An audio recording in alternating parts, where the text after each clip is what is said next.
ഗുരുനാനാക്ക് ജയന്തിയോടനുബന്ധിച്ച് പ്രധാനമന്ത്രി നരേന്ദ്രമോദി ഡൽഹിയിൽ സംസാരിക്കുന്നു, രാഷ്ട്രത്തെ അഭിസംബോധന ചെയ്യുന്നു. എൻ്റെ തത്സമയ സംപ്രേഷണത്തിലേക്ക്.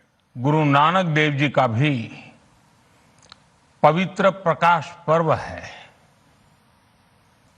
मैं विश्व भर में सभी लोगों को और सभी देशवासियों को इस पावन पर्व पर हार्दिक बधाई देता हूं।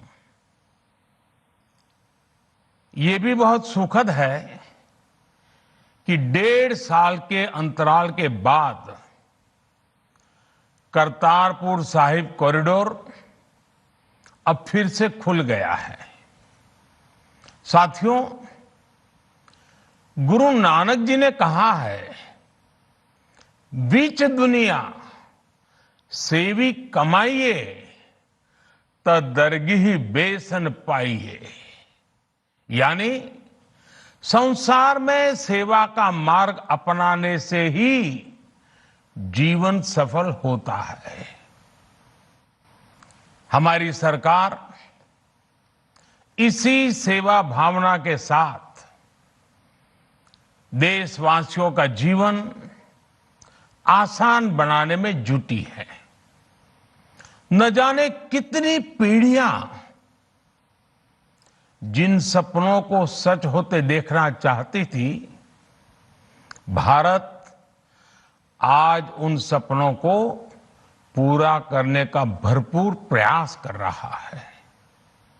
साथियों, अपने 5 दशक के सार्वजनिक जीवन में मैंने किसानों की परेशानियों को, उनकी चुनौतियों को बहुत करीब से देखा है, महसूस किया है।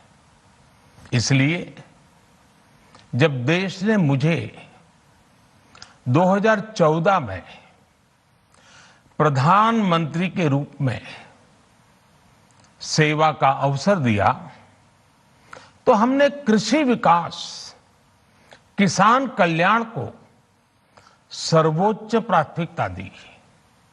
साथियों, इस सच्चाई से बहुत लोग अनजान है कि देश के 100 में से 80 किसान छोटे किसान हैं। उनके पास 2 हेक्टेयर से भी कम जमीन है। आप कल्पना कर सकते हैं, इन छोटे किसानों की संख्या 10 करोड़ से भी ज्यादा है। उनकी पूरी जिंदगी का आधार यही छोटी सी जमीन का टुकड़ा है। यही उनकी जिंदगी होती है। और इस छोटी सी जमीन के सहारे ही वो अपना और अपने परिवार का गुजारा करते हैं। पीढ़ी दर पीढ़ी परिवारों में होने वाला बंटवारा इस जमीन को और छोटा कर रहा है।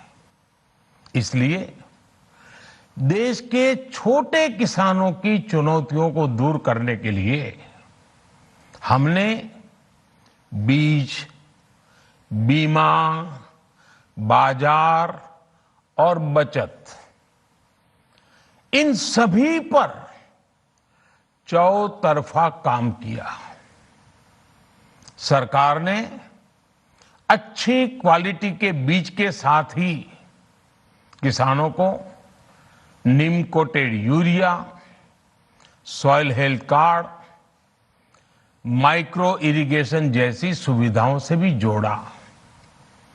हमने 22 करोड़ सॉइल हेल्थ कार्ड किसानों को दिए और इस वैज्ञानिक अभियान के कारण एग्रीकल्चर प्रोडक्शन भी बढ़ा। साथियों, हमने फसल बीमा योजना को अधिक प्रभावी बनाया। उसके दायरे में ज्यादा किसानों को लाए। आपदा के समय ज्यादा से ज्यादा किसानों को आसानी से मुआवजा मिल सके, इसके लिए भी पुराने नियम बदले। इस वजह से बीते 4 साल में 1 लाख करोड़ रुपए से अधिक का मुआवजा हमारे किसान भाई बहनों को मिला है। हम छोटे किसानों और खेत में काम करने वाले श्रमिकों तक बीमा और पेंशन की सुविधाओं को भी ले आए। छोटे किसानों की जरूरतों को पूरा करने के लिए सीधे उनके बैंक खातों में 1,62,000 करोड़ रुपए ट्रांसफर किए, सीधे उनके खाते में। साथियों, किसानों को उनकी मेहनत के बदले उपज की सही कीमत मिले, इसके लिए भी अनेक कदम उठाए गए। देश ने अपने रूरल मार्केट इंफ्रास्ट्रक्चर को मजबूत किया। हमने एमएसपी तो बढ़ाई है, साथ ही साथ रिकॉर्ड सरकारी खरीद केंद्र भी बनाए। हमारी सरकार द्वारा की गई उपज की खरीद ने पिछले कई दशकों के रिकॉर्ड तोड़ दिए हैं। देश की 1,000 से ज्यादा मंडियों को ई नाम योजना से जोड़कर हमने किसानों को कहीं पर भी अपनी उपज बेचने का एक प्लेटफॉर्म दिया।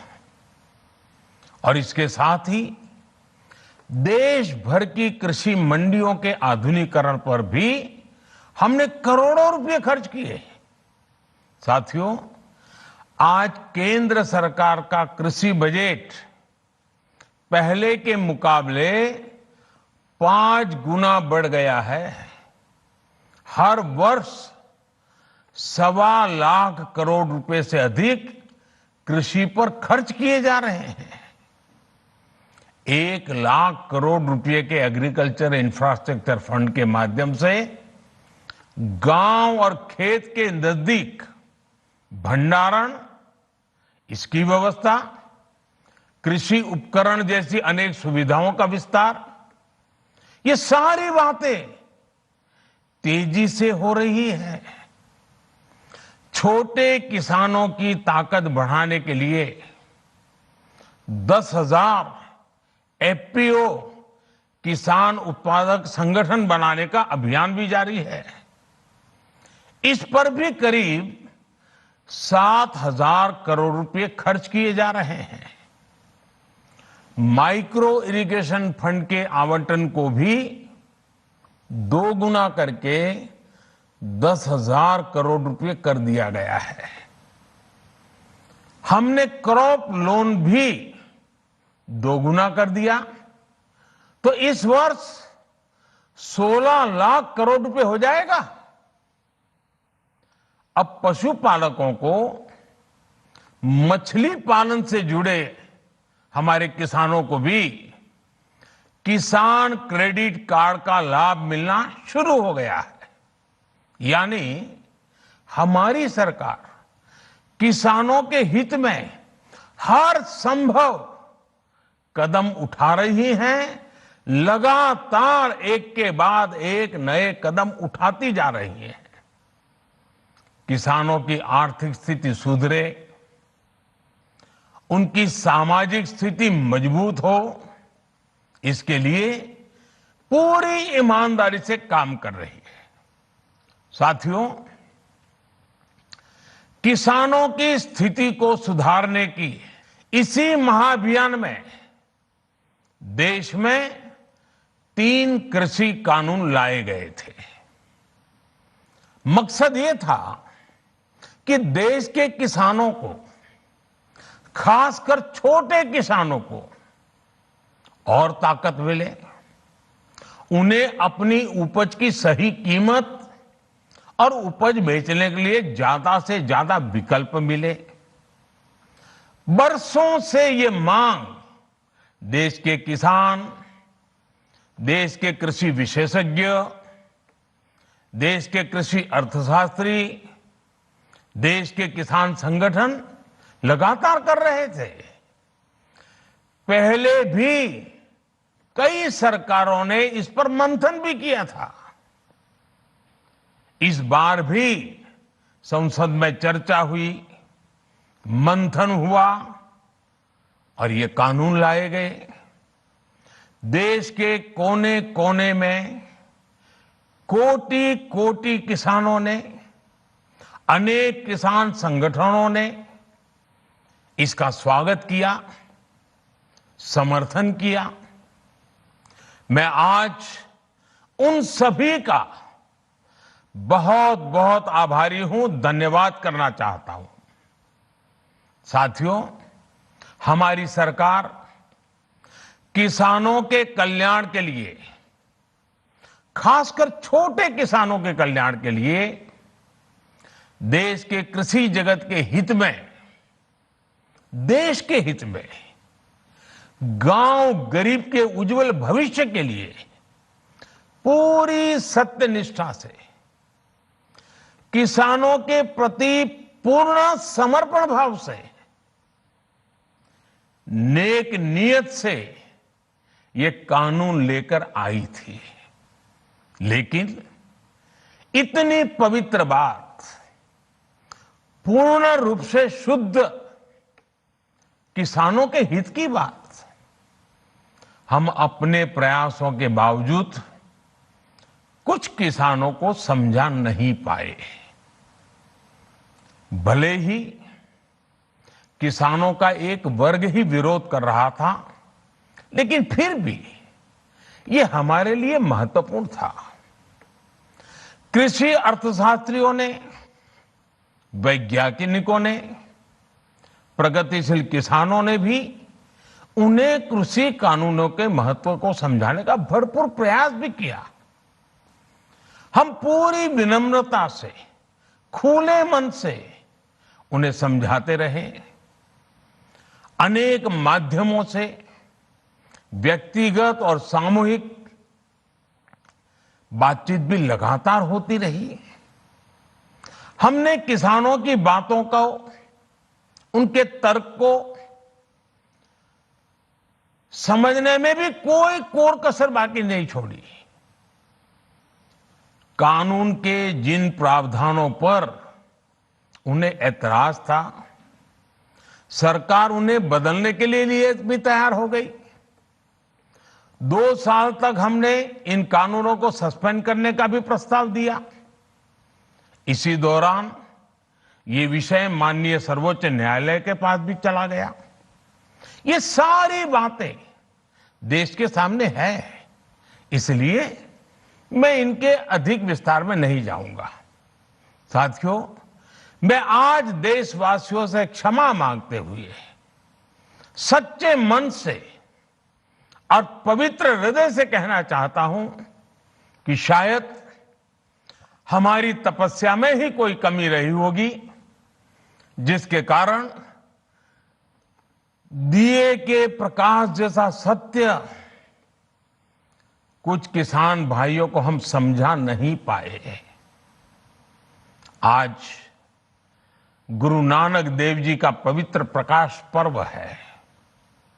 ये समय किसी को भी दोष देने का नहीं है। आज मैं आपको, पूरे देश को ये बताने आया हूं कि हमने 3 कृषि कानूनों को वापस लेने का, रिपील करने का निर्णय लिया है। इस महीने के अंत में शुरू होने जा रहे संसद सत्र में, इसी महीने में, हम 3 कृषि कानूनों को रिपील करने की संवैधानिक प्रक्रिया को पूरा कर देंगे। साथियों, मैं आज अपने सभी आंदोलनरत किसान साथियों से आग्रह कर रहा हूं, आज गुरु पर्व का पवित्र दिन है। अब आप अपने अपने घर लौटे, अपने खेत में लौटे, अपने परिवार के बीच लौटे आइए एक नई शुरुआत करते हैं, नए सिरे से आगे बढ़ते हैं। साथियों, आज ही सरकार ने कृषि क्षेत्र से जुड़ा एक और अहम फैसला लिया है। जीरो बजट खेती यानी प्राकृतिक खेती को बढ़ावा देने के लिए ഏറ്റവും പ്രധാനപ്പെട്ട ഒരു വാർത്ത വരുന്നു. പ്രധാനമന്ത്രി പ്രഖ്യാപിച്ചു അല്പനിമിഷങ്ങൾക്ക് മുമ്പ് കാർഷിക നിയമങ്ങൾ പിൻവലിക്കുന്നു. കൂടുതൽ വിശദവിവരങ്ങളുമായി ഡൽഹിയിൽ നിന്നും രാധാകൃഷ്ണൻ നമുക്കൊപ്പം ചേരുന്നു. Radhakrishnan, good morning. വളരെ പ്രധാനപ്പെട്ട ഒരു വാർത്തയാണല്ലോ വരുന്നത്. എന്തൊക്കെ വിവരങ്ങൾ നമുക്ക് ലഭിച്ചു? കാർഷിക നിയമങ്ങൾ റിപ്പീൽ ചെയ്യാൻ തീരുമാനിച്ചു എന്നാണ് പ്രധാനമന്ത്രി ഇപ്പോൾ പറഞ്ഞിരിക്കുന്നത്. പാർലമെന്റിൽ ഇതിനായിട്ടുള്ള നടപടികൾ പൂർത്തിയാക്കും. പാർലമെന്റിന്റെ അടുത്ത സമ്മേളനത്തിൽ തന്നെ ഇതുമായി ബന്ധപ്പെട്ട നടപടികൾ ഉണ്ടാകും. രൂക്ഷമായ ഭാഷയിൽ കർഷക സമരം നടത്തിവന്ന സംഘടനകളെ വിമർശിച്ചുകൊണ്ടാണ് പ്രധാനമന്ത്രി ഈ നിലപാട് വ്യക്തമാക്കിയത്. ഗുരുനാനാക്ക് ജയന്തിയുടെ ഭാഗമായി രാജ്യത്തെ അഭിസംബോധന ചെയ്ത് കർഷകക്ഷേമ പദ്ധതികളെ കുറിച്ച് വിവരിക്കുകയായിരുന്നു അദ്ദേഹം. രാജ്യത്തെ കർഷകർക്ക് വേണ്ടി സർക്കാർ ചെയ്ത പദ്ധതികൾ അദ്ദേഹം വിവരിച്ചു. അതിനുശേഷമാണ് ഈ കർഷക സമരവുമായി ബന്ധപ്പെട്ട വിഷയത്തെ അദ്ദേഹം പരാമർശിച്ചത്. നിയമത്തിന്റെ കാര്യത്തിൽ 3 നിയമങ്ങൾ കൊണ്ടുവന്നത് കർഷകരുടെ ഉചിത താല്പര്യം കണക്കിലെടുത്താണ്. താൻ ഒരു കാർഷിക വൃത്തി നേരിട്ട് മനസ്സിലാക്കിയിട്ടുള്ളതും ബോധ്യപ്പെട്ടിട്ടുള്ളതുമായ ആളാണ്. കർഷകരുടെ ബുദ്ധിമുട്ടുകൾ തനിക്ക് അറിയാം. അതുകൊണ്ടാണ് ഈ നിയമങ്ങൾ കൊണ്ടുവരാനായി തയ്യാറായത്. ഈ നിയമങ്ങളെ പക്ഷേ ദുരുദ്ദേശത്തോടുകൂടി ചില കർഷക സംഘടനകളും ഒരു കൂട്ടം കർഷകരും വിശദീകരിക്കുകയാണ് ചെയ്തത്. മനസ്സിലാക്കാനായിട്ടുള്ള ശ്രമം അവർ നടത്തിയില്ല. കർഷകരുടെ ക്ഷേമം ഉറപ്പാക്കാനുള്ള നിയമം ആയിരുന്നു ഇതിലെ വ്യവസ്ഥകൾ. കർഷകരുടെ വരുമാനം ഇരട്ടിയാക്കണം എന്നതായിരുന്നു സർക്കാരിന്റെ ലക്ഷ്യം. ചെറുകിട കർഷകരെ ലക്ഷ്യമിട്ടുകൊണ്ടാണ് ഈ നിയമം പ്രധാനമായും പ്രവർത്തിച്ചത്. മണ്ഡികൾ ശാസ്ത്രീയമായിട്ട് മണ്ഡികളുടെ പ്രവർത്തനത്തെ ക്രമീകരിക്കാൻ സർക്കാർ ലക്ഷ്യമിടുകയായിരുന്നു. മണ്ഡികളെ ശാക്തീകരിക്കുകയായിരുന്നു ഇതുവഴി സർക്കാരിന്റെ ലക്ഷ്യം. പക്ഷേ ഇത് മനസ്സിലാക്കാനായി ഒരു വിഭാഗം കർഷകർ തയ്യാറായില്ല. അവർ രാജ്യത്തിന്റെ വിവിധ ഭാഗങ്ങളിൽ സമരപരിപാടികൾ അടക്കം സംഘടിപ്പിക്കുന്ന ഒരു സാഹചര്യമാണ് ഉണ്ടായത്. അതുകൊണ്ട് തന്നെ സർക്കാരിന് ഈ കർഷകരുടെ ഈ നിലപാടിനെ കണക്കിലെടുത്തുകൊണ്ട് ഈ നിയമവുമായി ബന്ധപ്പെട്ട വിഷയത്തിൽ സമരത്തെ ദീർഘമായി നീട്ടിക്കൊണ്ടുപോകാൻ ആഗ്രഹിക്കുന്നില്ല. ബോധ്യപ്പെടുത്താനായിട്ടുള്ള ശ്രമങ്ങൾ പരമാവധി സർക്കാർ നടത്തി. ഈ ഒരു സാഹചര്യത്തിൽ സർക്കാർ ഒരു തീരുമാനമെടുക്കുകയാണ്. ഈ നിയമം റിപ്പീൽ ചെയ്യാനായിട്ട് സർക്കാർ പോകുന്നു. ഇത് അടുത്ത പാർലമെന്റ് സമ്മേളനത്തിൽ ഇതുമായി ബന്ധപ്പെട്ട നടപടികൾ ഉണ്ടാകുമെന്നാണ് പ്രധാനമന്ത്രി പറഞ്ഞിരിക്കുന്നത്. ഏറെ പ്രാധാന്യത്തോടുകൂടി വലിയ രാഷ്ട്രീയ പ്രാധാന്യമുള്ള ഒരു പ്രഖ്യാപനമാണ് പ്രധാനമന്ത്രിയെ സംബന്ധിച്ച് ഇന്ന് നടത്തിയിരിക്കുന്നത്. രാജ്യം ഉറ്റുനോക്കിയിരുന്ന ഈ കാർഷിക സമരവുമായി ബന്ധപ്പെട്ട വിഷയത്തിൽ കർഷകർ നടത്തിവന്ന നിരന്തരമായിട്ടുള്ള വർഷങ്ങൾ നീണ്ട സമരത്തിന് അതിന് ലക്ഷ്യപ്രാപ്തിയിലേക്ക് എത്തുന്ന വിധത്തിലേക്ക് കാര്യങ്ങൾ നീങ്ങുകയാണ് എന്നതാണ് ഇപ്പോഴത്തെ വസ്തുത. SK രാധാകൃഷ്ണൻ, ഇങ്ങനെ ഒരു ആലോചന സർക്കാരിൻ്റെ കയ്യിലുണ്ടെന്നുള്ളത് ആർക്കും മനസ്സിലായിട്ടില്ലായിരുന്നു. ഗുരുനാനാക്ക് ജയന്തി ദിനം പ്രമാണിച്ച് പ്രധാനമന്ത്രി രാഷ്ട്രത്തെ അഭിസംബോധന ചെയ്യുമ്പോഴാണ് ഇക്കാര്യം അദ്ദേഹം പറഞ്ഞത്. കാരണം ഇനിയും ഈ സമരം മുന്നോട്ട് കൊണ്ടുപോകുന്നത് യുക്തിയല്ല എന്ന് കേന്ദ്ര സർക്കാരിനെ ബോധ്യപ്പെട്ടതിൻ്റെ പശ്ചാത്തലത്തിലാണോ ഇങ്ങനൊരു പ്രഖ്യാപനം പ്രധാനമന്ത്രി ഇന്ന് തന്നെ നടത്തിയത്? SK നിയമസഭാ തെരഞ്ഞെടുപ്പുകൾ വരാൻ പോവുകയാണ്. 5 സംസ്ഥാനങ്ങളിൽ നിയമസഭാ തെരഞ്ഞെടുപ്പ് വരണം. അമരീന്ദർ സിംഗിനെ പോലെയുള്ള ഒരു ആളെ പഞ്ചാബിൽ കൂടെ ലഭിച്ച ഒരു സാഹചര്യം BJPക്ക് രാഷ്ട്രീയമായി മുതലെടുത്തേ മതിയാകൂ. പഞ്ചാബിൽ ഇപ്പോഴത്തെ സാഹചര്യത്തിൽ അമരീന്ദർ സിംഗിനെ തല ഉയർത്തി നിൽക്കണമെന്നുണ്ടെങ്കിൽ ഈ കാർഷിക നിയമവുമായി ബന്ധപ്പെട്ട തന്റെ സമ്മർദ്ദം സർക്കാർ സ്വീകരിച്ചു എന്ന് വരുത്തേണ്ട ആവശ്യമുണ്ട്. അമരീന്ദർ സിംഗിന്റെ പുതിയ പാർട്ടി അദ്ദേഹം തന്നെ പ്രഖ്യാപിക്കുകയും ചെയ്തിട്ടുണ്ട്. അപ്പോൾ രാഷ്ട്രീയമായിട്ട് ഒരു അനുകൂല സാഹചര്യം ഉണ്ടാക്കുക എന്നത് സർക്കാരിനെ സംബന്ധിച്ച് ഏറ്റവും ആവശ്യമായിരുന്നു. കഴിഞ്ഞ ഉപതെരഞ്ഞെടുപ്പുകളുമായി ബന്ധപ്പെട്ട ഫലം നമുക്ക് അറിയാവുന്നതാണ്. പല സ്ഥലങ്ങളിലും ഈ സർക്കാരിന് തിരിച്ചടി ഉണ്ടാകുന്ന അല്ലെങ്കിൽ BJPക്ക് തിരിച്ചടി ഉണ്ടാകുന്ന വിധത്തിലുള്ള ഫലം ഹിമാചൽ അടക്കമുള്ള മേഖലകളിൽ വന്നു. ആദ്യമായിട്ട് ദാമൻ ദിയുവിൽ BJP അംഗത്തിന് ഉപരിയായി ശിവസേന അംഗം വിജയിക്കുന്ന രീതിയിലേക്ക് കാര്യങ്ങൾ എത്തി. ഇതടക്കമുള്ള നിലപാടുകളാണ് സർക്കാർ പരിശോധിച്ചത്. ഈ ഒരു സാഹചര്യത്തിൽ മാത്രമല്ല, സംഘപരിവാർ സംഘടനകളുടെ ഭാഗത്തു നിന്നും RSSന്റെ ഭാഗത്തു നിന്നും കർഷകരെ ഇങ്ങനെ നിരത്തിൽ നിർത്തുന്ന സമരം അത് അവസാനിപ്പിക്കേണ്ട കാലം എത്തിയിരിക്കുന്നു എന്ന രീതിയിൽ വിമർശനമുണ്ടായി. ഇതെല്ലാം പരിഗണിച്ചുകൊണ്ടാണ് ഇപ്പോൾ സർക്കാരിന്റെ ഭാഗത്തു നിന്ന് ഈ വിധത്തിലൊരു തീരുമാനം ഉണ്ടായിരിക്കുന്നത്. ഉത്തർപ്രദേശ് നിയമസഭാ തെരഞ്ഞെടുപ്പിലും കർഷക സമരം വലിയ രീതിയിലുള്ള പ്രതിഫലനമാണ് ഉണ്ടാക്കിയത്. നമുക്കറിയാവുന്നതുപോലെ ലഖിംപൂർ ഖേരിയിൽ കേന്ദ്ര ആഭ്യന്തര സഹമന്ത്രിയുടെ മകനുമായി ബന്ധപ്പെട്ട വലിയ വിവാദം കർഷകർക്കിടയിലേക്ക് വാഹനം ഓടിച്ചു കയറുന്നത് അടക്കമുള്ള സാഹചര്യങ്ങൾ നമുക്ക് അറിയാം. ഇതിനെയെല്ലാം നേരിടണം. രാഷ്ട്രീയമായിട്ട് പ്രതിരോധം തീർത്താൽ മാത്രമേ BJPക്ക് ഈ 5 നിയമസഭാ തെരഞ്ഞെടുപ്പുകളിലും മികച്ച നേട്ടം ഉണ്ടാക്കാൻ സാധിക്കൂ എന്നതാണ് അവരുടെ വിലയിരുത്തൽ. ഇതിന്റെ അടിസ്ഥാനത്തിൽ കർഷക സമരം ഇപ്പോൾ നടത്തുന്ന പ്രവർത്തനങ്ങൾക്ക് അല്ലെങ്കിൽ BJPയുടെ പ്രചരണ പ്രവർത്തനങ്ങൾക്ക് വലിയ തടസ്സമാണ് സൃഷ്ടിച്ചിട്ടുള്ളത്. മഹാപഞ്ചായത്തുകൾ വിളിച്ചു ചേർത്തുകൊണ്ട് കർഷകർ രാജ്യത്തിന്റെ വിവിധ ഭാഗങ്ങളിൽ BJPക്കെതിരായിട്ട് സമരപർവം തീർക്കുന്ന ഒരു സാഹചര്യം നമുക്ക് കാണാൻ സാധിക്കുന്നു. ഇതിനെല്ലാം ഒരു പരിഹാരം എന്ന രീതിയിൽ ഒരു ഒറ്റമൂലിയായാണ് ഇപ്പോൾ ഈ നിയമങ്ങൾ റിപ്പീൽ ചെയ്യാനായിട്ടുള്ള ഒരു തീരുമാനം പ്രഖ്യാപിച്ചിരിക്കുന്നത്. പാർലമെന്റ് പാസാക്കിയ ഒരു നിയമം പിൻവലിക്കണമെന്നുണ്ടെങ്കിൽ അതിന് നടപടിക്രമങ്ങളുണ്ട്. റിപ്പീൽ ചെയ്യുന്ന നടപടിക്രമങ്ങൾ ഈ സമ്മേളനത്തിൽ ഉണ്ടാകുമെന്നാണ് പറഞ്ഞിരിക്കുന്നത്. രാഷ്ട്രപതി കൂടി അംഗീകരിച്ച സാഹചര്യമുണ്ട്. സുപ്രീം കോടതിയെ ഇക്കാര്യം അറിയിക്കണം. സുപ്രീം കോടതിയുടെ പരിഗണനയിലാണ്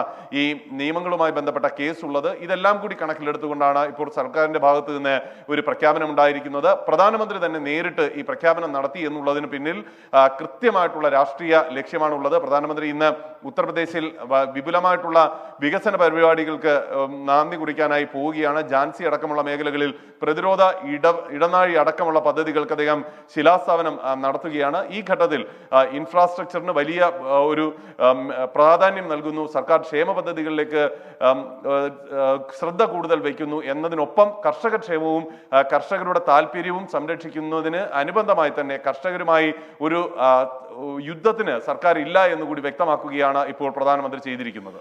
താങ്ക് യു ആർ രാധാകൃഷ്ണൻ. വളരെ പ്രധാനപ്പെട്ട ഒരു തീരുമാനമാണ് പ്രധാനമന്ത്രി നരേന്ദ്രമോദി ഇന്ന് പ്രഖ്യാപിച്ചത്. 3 കാർഷിക നിയമങ്ങളും പിൻവലിക്കുമെന്ന് അദ്ദേഹം അല്പനിമിഷങ്ങൾക്ക് മുമ്പ് രാജ്യത്തോട് പറഞ്ഞു.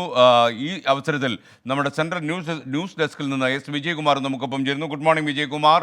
ഒരുപക്ഷെ ഓർക്കാപ്പുറത്താണ് ഇങ്ങനൊരു പ്രഖ്യാപനം വന്നത്. ഒരുപക്ഷെ രാജ്യത്തുടനീളം ഈ കാർഷിക നിയമങ്ങൾ പിൻവലിക്കണമെന്ന ആവശ്യം സ്വന്തം കക്ഷിയിൽ നിന്ന് പോലും ഉയർന്ന സാഹചര്യത്തിൽ, പ്രത്യേകിച്ചും ഉത്തർപ്രദേശ് തെരഞ്ഞെടുപ്പ് ആസന്നമായിരിക്കുന്ന ഒരു സാഹചര്യത്തിൽ ഇങ്ങനൊരു തീരുമാനം പ്രധാനമന്ത്രിയും അദ്ദേഹത്തിൻ്റെ മന്ത്രിസഭയും എടുത്തതാണെന്ന് നമ്മൾ മനസ്സിലാക്കുന്നു. കൂടുതൽ വിശദാംശങ്ങൾ എന്തൊക്കെയാണ് ഈ അവസരത്തിൽ നമുക്ക് പ്രേക്ഷകരുമായി പങ്കുവയ്ക്കാനുള്ളത്? S K, good morning. വളരെ പ്രധാനപ്പെട്ട ഒരു രാഷ്ട്രീയ തീരുമാനം എന്ന നിലയിലാണ് പ്രധാനമന്ത്രിയുടെ ഈ അഭിസംബോധനയെ, രാഷ്ട്രത്തോട് നടത്തിയ അഭിസംബോധനയെ നമ്മൾ വിലയിരുത്തേണ്ടത്.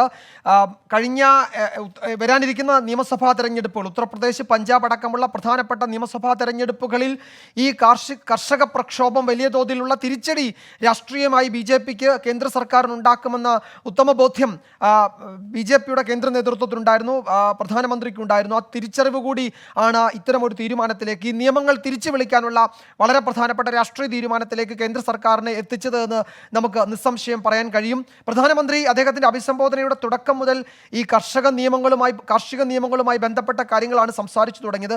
സ്വാഭാവികമായും ഇക്കാര്യത്തിൽ ഒരു തീരുമാനം ഏതെങ്കിലും തരത്തിൽ, ഒന്നുകിൽ ഈ നിയമത്തിൽ ഉറച്ചു നിൽക്കാൻ പോകുന്നു എന്ന പ്രഖ്യാപനമോ അതല്ലെങ്കിൽ ഈ നിയമം തിരിച്ചു വിളിക്കാൻ പോകുന്നു എന്ന പ്രഖ്യാപനമോ ഇന്നുണ്ടാകുമെന്ന ഘട്ടത്തിൽ നമ്മൾ കരുതിയതാണ്. ഈ നിയമത്തെ ഒരു വിഭാഗം കർഷകർ എതിർത്തു, എന്നാൽ മറ്റൊരു വിഭാഗം അതിനെ അനുകൂലിച്ചു.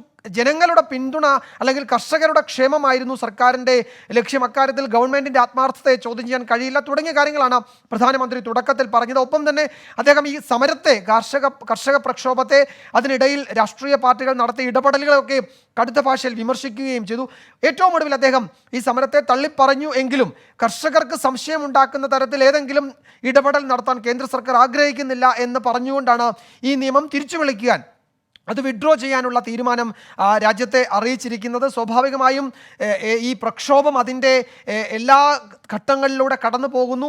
ഒത്തുതീർപ്പാക്കാനുള്ള ഗവൺമെൻറ്റിൻ്റെ ശ്രമങ്ങൾ അത് പല ഘട്ടങ്ങളിലും അത് വിജയത്തിലേക്ക് എത്തും എന്ന് തോന്നിയ നിമിഷങ്ങളിൽ പക്ഷേ പിന്നീട് ആ സമരത്തിൽ ശക്തമായി തിരിച്ചു വരാൻ കർഷകർ തീരുമാനിക്കുന്ന നില നമ്മൾ കണ്ടതാണ്. ഉത്തർപ്രദേശിൽ ലഖിംപൂർ ഖേരിയിലുണ്ടായ ഏറ്റവും വലിയ പ്രതിസന്ധി, രാഷ്ട്രീയമായി കേന്ദ്ര സർക്കാർ വലിയ പ്രശ്നത്തിലേക്ക് നീങ്ങി. സുപ്രീം കോടതി അതിൻ്റെ അന്വേഷണത്തിനൊരു മേൽനോട്ടത്തിനൊരു റിട്ടയർഡ് ഹൈക്കോടതി ജഡ്ജിയെ നിയമിക്കുന്ന അസാധാരണ സാഹചര്യമുണ്ടായി. ആ കേസിൻ്റെ അന്വേഷണത്തിന് ഉദ്യോഗസ്ഥരെ സുപ്രീം കോടതി തന്നെ തീരുമാനിക്കുന്നു. ഉത്തർപ്രദേശ് സർക്കാരിൻ്റെ നടപടി ശരിയല്ല എന്ന് വിമർശിച്ചുകൊണ്ട് ഉത്തർപ്രദേശിലെ സർക്കാരിനെ തള്ളി അതിലേക്ക് കേന്ദ്ര സർക്കാരിൻ്റെ പ്രതിനിധികളെ അംഗീകരിക്കാതെ സുപ്രീം കോടതി തന്നെ നിയോഗിച്ച ആളുകൾ, ഉദ്യോഗസ്ഥരെ ആ സമിതിയിലേക്ക് കൊണ്ടുവരുന്നതൊക്കെ നമ്മൾ കഴിഞ്ഞ ദിവസം കണ്ടതാണ്. അങ്ങനെ ആ നിലയിലുള്ള അന്വേഷണവുമായി സുപ്രീം കോടതി മുന്നോട്ട് പോകുമ്പോൾ പഞ്ചാബാണ് മറ്റൊരു പ്രധാനപ്പെട്ട പ്രശ്നം. അവിടെ ക്യാപ്റ്റൻ അമരീന്ദർ സിംഗ് കോൺഗ്രസിൽ നിന്ന് പുറത്തേക്ക് വരുമ്പോൾ ഉണ്ടായ ധാരണ ഈ കർഷക പ്രക്ഷോഭം അവസാനിപ്പിക്കാൻ അദ്ദേഹം മുൻകൈ എടുക്കുമെന്നതാണ്. അത് പഞ്ചാബിനെ സംബന്ധിച്ചിടത്തോളം പഞ്ചാബിലെ രാഷ്ട്രീയ സാഹചര്യമൊക്കെ കണക്കിലെടുക്കുമ്പോൾ അത് ക്യാപ്റ്റൻ അമരീന്ദർ സിംഗ് എന്ന രാഷ്ട്രീയ നേതാവിനും നിർണായകമാണ്.